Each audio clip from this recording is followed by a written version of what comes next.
సూర్యాస్తమం తర్వాత పువ్వులు ఎందుకు తెంపకూడదో మీకు తెలుసా?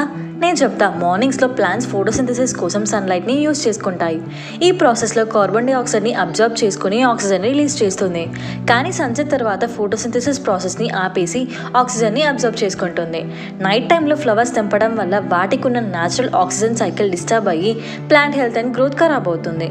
నైట్ టైమ్స్లో కార్బన్ డైఆక్సైడ్ ఎక్కువ రిలీజ్ చేస్తుంది కాబట్టి మస్కిటోస్ అండ్ ఇన్సెక్ట్స్ ఆ కార్బన్ డైఆక్సైడ్కి అట్రాక్ట్ అయ్యి ప్లాంట్స్ మీద ఎక్కువగా ఉంటాయి.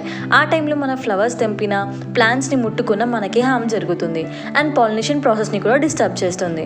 నైట్ టైమ్స్లో ఎయిర్లో మాయిశ్చర్ ఎక్కువగా ఉంటుంది కాబట్టి ఫ్లవర్స్ పెటల్స్ డెలికేట్గా అవుతాయి.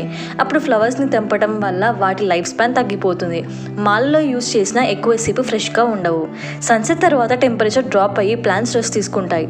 ఆ టైంలో ఫ్లవర్స్ని కట్ చేస్తే ప్లాంట్స్కి స్ట్రెస్ కలిగి స్లోగా పెరుగుతాయి ప్లాంట్స్ అండ్ వాటి న్యూట్రియంట్స్ ఫ్లో కూడా డిస్టర్బ్ అవుతుంది. అదన్నమాట సంగతి.